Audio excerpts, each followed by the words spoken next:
मिर्जा गालिब लिखते हैं, दिल से बड़ी कोई कब्र नहीं होती साहब, हर रोज कोई न कोई एहसास दफन हो जाता है।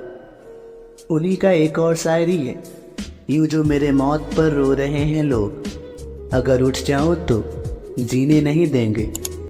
तो दोस्तों, आप सब जब भी मिर्जा गालिब की शायरी को सुनते हैं तो वो आपके दिल तक जाता है और आप सब सोचने लगते हैं कि मिर्जा गालिब की जिंदगी में कौन सी ऐसी तकलीफें थी जिनकी वजह से उन्होंने इस तरह की शायरी लिखी। तो आज के इस वीडियो में मैं आप सभी को मिर्जा गालिब की अधूरी मोहब्बत और उनकी जिंदगी से जुड़े कुछ ऐसे किस्से बताने वाला हूँ जो शायद ही आप जानते होंगे, इसलिए प्लीज आप इस वीडियो को अंत तक जरूर देखें। नंबर 1, मिर्जा गालिब को आम बहुत पसंद थे और इतने पसंद थे कि उन्हें आम के आगे गन्ने की मिठास भी कमतर लगती थी। इसलिए तो उन्होंने अपने एक दोस्त से कहा, मुझसे पूछो तुम्हें खबर क्या है, आम के आगे निस्कर क्या है। हालांकि एक दिन ऐसा हुआ कि गालिब अपने दोस्तों के साथ आम का लुत्फ उठा रहे थे कि तभी वहाँ से एक गधा गुजरा और रास्ते में पड़े आम को बिना खाए छोड़ गया। इसी को देखते हुए गालिब साहब के एक दोस्त ने उससे पूछा, मियाँ आम में ऐसा क्या है, ये तो गधे भी नहीं खाते हैं। तब मिर्जा गालिब ने अपने दोस्त को तुरंत हाजिर जवाब में कहा,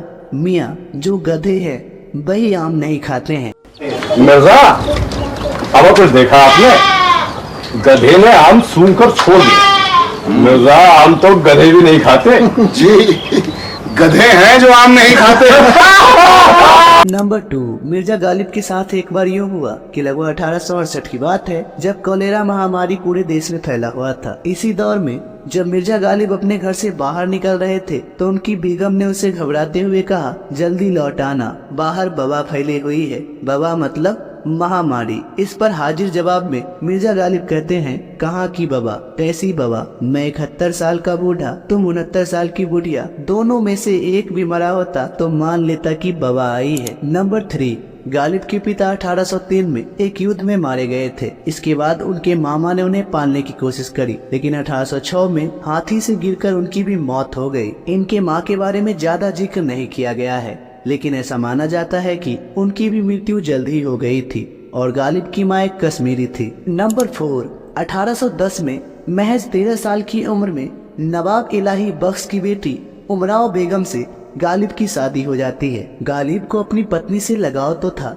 लेकिन उनका रिश्ता कभी भी मोहब्बत की दहलीज को पार न कर सका। शायद इसी कारण से गालिब ने अपने खतों और शायरी में लिखा भी है कि शादी दूसरी जेल की तरह होती है, पहली जेल जिंदगी है जिसका संघर्ष उसके साथ ही खत्म हो जाता है। नंबर 5, मिर्जा गालिब जब केवल 11 वर्ष के ही थे तभी उन्होंने इतनी छोटी सी उम्र में अपनी पहली कविता लिख ली थी। मिर्जा गालिब की मातृभाषा उर्दू थी, लेकिन तुर्की और फारसी भाषाओं पर भी उनकी अच्छी पकड़ थी। उन्होंने अरबी, फारसी, दर्शन और तर्क शक्ति का भी अच्छा अध्ययन किया था। नंबर 6, आगरा में गालिब के जन्म स्थान को इंद्रभान कन्या अंतर महाविद्यालय में बदल दिया गया है। जिस कमरे में गालिब का जन्म हुआ था उसे आज भी सुरक्षित रखा गया है। नंबर 7, शायद आप सबको न मालूम हो, लेकिन 1847 में जुआ खेलने की जुर्म में गालिब को जेल भी जाना पड़ा था और जुर्माना के तौर पर उनसे 200 रुपए चार्ज भी किए गए थे। नंबर 8, एक मुसलमान होने के बावजूद भी गालिब ने कभी रोजा नहीं रखा। वह खुद को आधा मुसलमान कहते थे। एक बार एक अंग्रेज अफसर के द्वारा इसके बारे में पूछा गया तो उन्होंने बताया कि मैं शराब पीता हूँ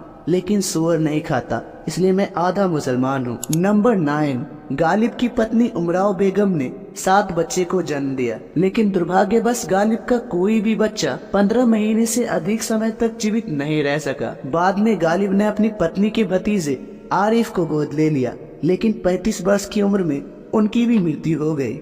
नंबर 10, गालिब की मोहब्बत। कुछ रिपोर्ट्स का मानना है कि गालिब को मुगल जान नामक एक गाने वाली से काफी लगाव हो गया था। उस जमाने में पुरुषों का नाचने गाने वाली महिलाओं के पास जाना आम बात हुआ करता था और इसे गलत भी नहीं समझा जाता था। हालांकि रिपोर्ट बताती है कि गालिब अपनी शादी से खुश नहीं थे और मुगल जान के पास जाया करते थे, पर मुगल जान पर जान छिड़कने वाले गालिब अकेले नहीं थे। उस समय एक और शख्स हातिम अली मेहर भी मुगल जान के लिए पलकी बिछाए हुआ था। मुगल जान ने जब यह बात गालिब को बताया तो गालिब को गुस्सा नहीं आया और ना ही वो हातिम को अपना दुश्मन समझने लगे। हालांकि गालिब और हातिम के बीच कोई बड़ी दरार बनती उससे पहले मुगल जान की मौत हो गई। उस समय गालिब और हातिम दोनों दुखी थे। गालिब ने अपने एक खत के जरिए हातिम को बताया कि दोनों एक ही तरह का दुख महसूस कर रहे हैं। गालिब का प्यार मुगल जान के लिए अनोखा था। वो प्यार तो करते थे, लेकिन ये भी जानते थे कि उसे वो कभी हासिल नहीं कर पाएंगे। मुगल जान गालिब के लिए कल्पना और पूरा ना हो सकने वाला ख्वाब दोनों थी। मुगल जान के जाने के बाद गालिब की जिंदगी में एक और महिला के आने की बात कही जाती है। हालांकि उसका प्यार भी ज्यादा नहीं चल पाया। वो एक इज्जतदार घराने की थी, इसलिए समाज की बंदिशों और बदनामी के डर से उसने अपनी जिंदगी को खत्म कर ली। इसके बाद गालिब गमों के सागर में डूब गए और उन्होंने हाय हाय नामक एक गजल लिखी।